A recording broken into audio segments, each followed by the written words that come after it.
할렐루야. 네, 오늘 19장입니다. 19장 1절부터 12절까지 이혼하지 말아라 라는 말씀이 나와 있고요. 13절부터 15절까지 아이들 용납하라 라는 말씀이 나와 있습니다. 16절부터 22절까지 부자 청년에 대한 얘기가 나와 있고 23절부터 26절까지 하나님은 하실 수 있다. 27절부터 30절까지 나중 될 자가 있고 먼저 될 자가 있느니라 라는 말씀이 나와 있습니다.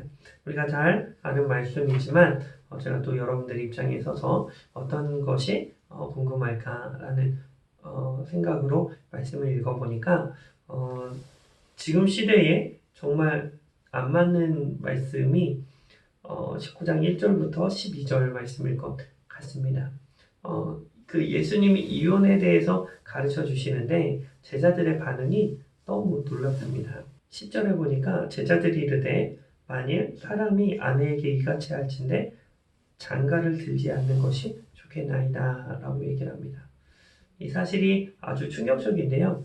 우리가 이 시대의 문화에 대해서 약간 이해할 필요가 있는 것 같습니다. 이 당시에 여자들은 밖으로 나갈 때 면사포를 쓰고 다녔습니다. 그리고 그 결혼을 할 때 혼인 계약서를 쓰는데 만약에 남자가 이혼을 청할 시 어떤 금액을 지불해야 된다라는 혼인 계약서를 씁니다. 그렇게 결혼을 하는데 만약에 자기 와이프가 면사포를 쓰지 않은 채 밖으로 돌아다니는 사실을 발견하면 이혼 증서를 써서 주고 돈을 지불하지 않아도 됩니다. 아주 충격적이죠. 또 한 가지는 무엇이냐?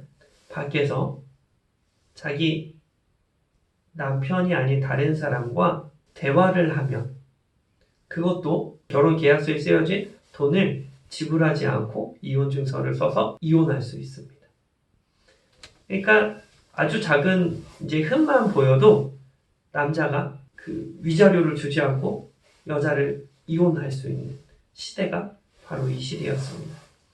그래서 바리새인들이 그것을 잘 알기 때문에 뭐라고 얘기했냐면 3절에 보면 사람이 어떤 이유가 있으면 그 아내를 버리는 것이 옳으니까 라고 말씀하고 계십니다. 지금 아내를 그냥 버리는 것이 아니라 이혼할 사유가 생긴 것입니다. 이혼할 사유라 함은 우리가 생각하는 간음이나 이렇게 사기를 쳤다든가 이런 수준이 아니라 이 면사표를 벗고 다니는 걸 걸렸든지 아니면 다른 남자와 얘기하는 걸 걸렸든지 아주 작은 것에 실수도 있고 또 여러 가지를 포함될 수 있습니다. 아무튼 그렇게 해서 여자를 버리는 게 옳으니까 물어보니까 예수님이 가늠한 이유, 음행한 이유 외에는 절대로 버리면 안 된다라고 예수님이 말씀하고 계십니다. 그래서 우리 상식에서는 이게 당연합니다.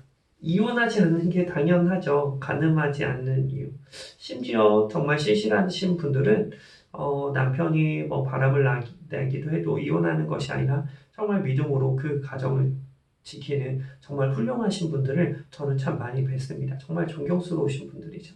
그래서 우리들에게 이혼하지 않는 것은 당연한데 이 당연한 구절을 보고 제자들이 어떻게 반응하냐? 10절에 보니까 제자들이 이르되 만일 사람이 아내에게 이같이 할진대 장가들지 않는 것이 좋겠습니다. 라고.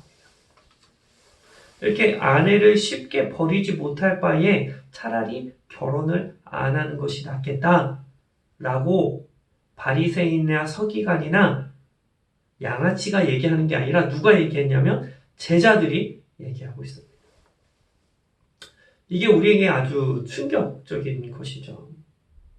제자들은 결혼을 자신의 욕심을 이루는 수단으로 본 것입니다. 그래서 내 마음대로 여자를 버리지 못할 거면 차라리 결혼을 하지 않는 게 낫겠다라고 얘기를 하고 있는 것입니다. 하나님이 처음 만들어 놓으신 결혼의 제도를 온전히 이해하지 못하고 그 결혼을 자신의 욕심대로 사용하고자 하는 것이 바로 제자들의 태도였습니다. 그러자 예수님이 아주 단호하게 그 다음에 얘기를 하시는데 11절부터 12절입니다. 예수께서 이르시되 사람마다 이 말을 받지 못하고 오직 타고난 자라야 할지니라. 어머니의 태로부터 고자된 고자도 있고 사람이 만든 고자도 있고 천국을 위하여 스스로 된 고자도 있도다. 이 말을 받을 만한 자는 받을지어다. 예수님 아주 충격적인 말씀을 하시죠. 제가 적나라하게 표현하지 않고 포장해서 얘기하자면 결혼을 너네 마음대로 사용할 것 같으면 차라리 결혼하지 말아라 라고 예수님 말씀하고 계시는 것입니다. 이만큼 결혼이 중요한 것이고 이만큼 한 사람이 소중한 것이다 라고 예수님이 말씀해 주고 있는 것입니다. 그러므로 저와 여러분들 모두가 다 내 옆에 있는 사람을 내 욕심의 도구가 아니라 정말 하나님의 본래의 의도대로 사랑하고 섬겼으면 좋겠습니다. 결혼도 내 욕심이 아니라 정말 주님의 나라를 위해서 하나님의 영광을 위해서 아름다운 결혼을 할 수 있는 저와 여러분들이 되었으면 좋겠습니다. 여러분 모두 수고하셨습니다.